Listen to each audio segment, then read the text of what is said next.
Prepárate para conocer los resultados de un estudio realmente alarmante. Soy Iván Cerdascares y este es el Panóptico.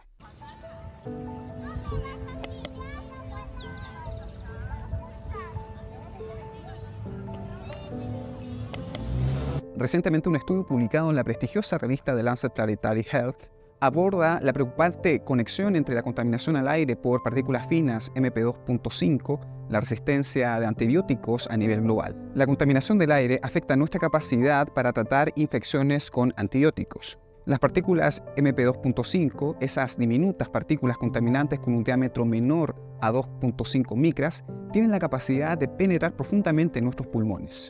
¿De dónde vienen?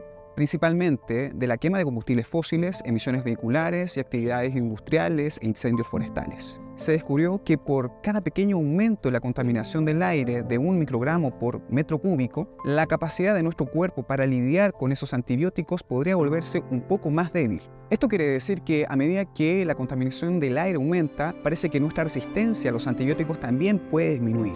Este estudio, basado en datos recopilados entre el 2000 y el 2018 en 116 países, nos revela correlaciones significativas entre las concentraciones de material particulado de 2.5 y las tasas de resistencia a antibióticas en la mayoría de las bacterias patógenas. ¿Cuál es el resultado? Un alarmante panorama de más de 500.000 muertes prematuras en el año 2018, atribuibles a la resistencia a antibióticos derivada de la contaminación por MP2.5. con pérdidas económicas que ascienden casi a 400.000 millones de dólares anuales. Lo preocupante no termina aquí. Las proyecciones para el 2050 indican que la resistencia global a los antibióticos podría aumentar en un 17%, con un impacto aterrador del 56% en muertes prematuras, sumando aproximadamente 1.3 millones de muertes adicionales anuales por infecciones intratables. Esto no solo afecta a pacientes con enfermedades respiratorias, tiene implicaciones enormes para las políticas ambientales y de salud pública. El MP2.5 no solo agrava enfermedades cardiorrespiratorias, sino también complica el tratamiento de cualquier tipo de infecciones bacterianas a nivel global.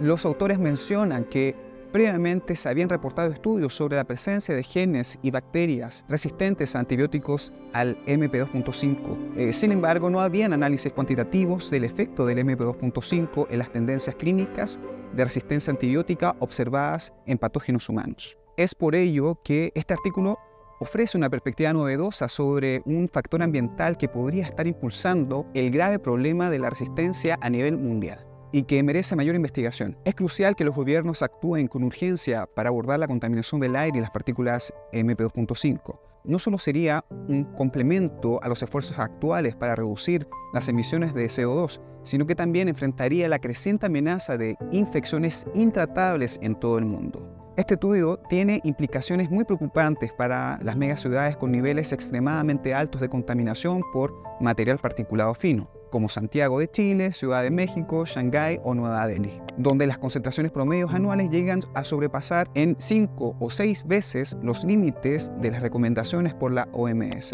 Al intensificar la resistencia bacteriana, estas urbes enfrentan un riesgo desproporcionado de que infecciones comunes se vuelvan progresivamente intratables, provocando potencialmente cientos de miles de muertes prematuras relacionadas a la creciente impotencia de los antibióticos. Algunas medidas urgentes de control de contaminantes al aire que podrían ayudar a reducir los niveles de MP2.5 y sus efectos sobre la resistencia antibiótica incluyen mejorar la calidad de los combustibles y establecer estándares de emisión más estrictos para vehículos, especialmente los de diésel, promover vehículos eléctricos e híbridos, reducir el uso de carbón y leña a calefacción en cocinas residenciales, reemplazándolos por electricidad, reforzar viviendas para reducir las pérdidas de calor, regular las emisiones de las industrias pesadas, refinerías y termoeléctricas, crear zonas de bajas emisiones e impulsar el transporte público eléctrico, restringir la circulación de vehículos viejos altamente contaminantes, fortalecer los estándares de calidad del aire e implementación de políticas basadas en la ciencia para reducir el MP2.5, reducir la quema de cultivos, controlar incendios forestales y monitorear niveles de resistencia microbiana y vincularlos con datos de contaminación atmosférica para evaluar la efectividad de estas medidas. La colaboración internacional, buenas prácticas y cooperación científica fortalecerán estos esfuerzos para reducir el doble desafío climático y salud pública en torno a las emisiones de material particulado fino, a la luz de las alarmantes proyecciones como las presentadas en este novedoso pero también sombrío estudio.